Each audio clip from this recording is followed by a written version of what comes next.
Private ఫైనాన్షియర్ల దోపిడీ అరికట్టాలని కోరుతూ ఖైరతాబాద్లోని auto డ్రైవర్లు, ప్రైవేటు ట్రాన్స్పోర్ట్ వెహికల్స్ డ్రైవర్లు ధర్నాకు దిగారు. తమను ప్రైవేటు ఫైనాన్షియర్లు వేధింపులకు గురి చేస్తున్నారని ఆవేదన వ్యక్తం చేశారు. కేంద్ర, రాష్ట్ర ప్రభుత్వాలు ఆర్బీఐ నిబంధనలను పెట్టినప్పటికీ ప్రైవేటు ఫైనాన్షియర్లు పట్టించుకోకుండా తమను వేధిస్తున్నారని, గురి చేస్తున్నారని వాపోతున్నారు. వాళ్ళు ప్రైవేటు ఫైనాన్షియర్లు, ఆటో డ్రైవర్లను చితకబాదినటువంటి పోలీసులు పట్టించుకున్న పాపన పూరం లేదని మండిపడ్డారు. ఆటో డ్రైవర్లను వేధిస్తున్నటువంటి ప్రైవేటు ఫైనాన్షియర్లపై పోలీసులు చట్టపరమైన చర్యలు తీసుకోవాలని డిమాండ్ చేశారు.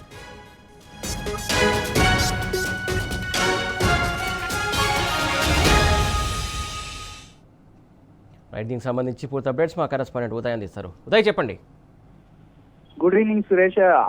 ప్రైవేట్ ఫైనాన్షియర్స్, ఆటో షోరూమ్ వాళ్ళు తమను వేధిస్తున్నారని చెప్పేసి ఆటో సంఘం నాయకులు కూడా ఇవాళ ఆర్టీఏ కార్యాలయాన్ని కూడా ముట్టడించడం జరిగింది. ఆటోలను బ్లాక్ లో అక్రమ లాగిన్ చేసిన అభినందన్ షోరూమ్ మరియు అధిక ధరకు ఆటో చీకటి వ్యాపారం చేస్తున్న ఫైనాన్షియర్లపై చర్యలు తీసుకోవాలని చెప్పేసి వారు ప్రభుత్వాన్ని కూడా ఆర్టీఏ కమిషనర్ కూడా కోరడం జరిగింది. దీనికి సంబంధించిన ఖైరతాబాద్ లోని రవాణా శాఖ కార్యాలయం ముందు బిఎంఎస్ అనుబంధ తెలంగాణ స్టేట్ ఆటో ట్యాక్స్ అంటే డ్రైవర్ యూనియన్ ఆధ్వర్యంలో ఆటో డ్రైవర్లు ధర్నా నిర్వహించారు.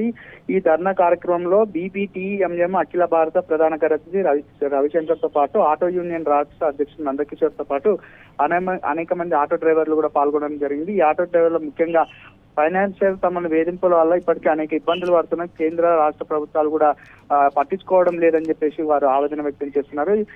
ప్రైవేట్ ఫైనాన్షియర్స్ మాత్రం తమను ఎన్ని ఇబ్బందులకు గురి చేసినా పోలీసు వాళ్ళు మాత్రం కనీసం తమ వైపు చూడట్లేదు. పోలీసు అధికారులు ఎందుకు స్పందించలేదు అని చెప్పేసి వారు పోలీసు అధికారులను కూడా ప్రశ్నించిన పరిస్థితి కూడా మనం చూస్తా ఉన్నాం. ఇది ఇలాగే కొనసాగితే మాత్రం మేమంతా రోడ్డున పడాల్సి వస్తుందని చెప్పేసి ఆటో కార్మికులు కూడా చెప్తున్న పరిస్థితి కనిపిస్తా ఉంది. దాదాపు ఒక 2 గంటల సేపు ఖైరతాబాద్ రవాణా కార్యాలయం ముందు కొంతమంది ఆటో కార్మికులు ధర్నా నిర్వహించారు. ఈ ధర్నా తెరిపేసేందుకు కూడా పోలీసు అధికారులు కూడా కొంత ప్రయత్నం చేసినప్పటికీ అటు ఎలాంటి బెదరకుండా కూడా వారి ధర్నాను కూడా కొనసాగించడం జరిగింది. దీనికి సంబంధించిన ఇప్పటికే ప్రైవేట్ ఫైనాన్షియర్స్ మాత్రం మమ్మల్ని చాలా ఇబ్బందులకు గురి చేస్తున్నారు, ఇది వెంటనే ఆపివేయాలని చెప్పేసి వారు ఆర్టీఏ అధికారులను కూడా కోరడం జరిగింది. Suresh, right, thank you Uday Kiran.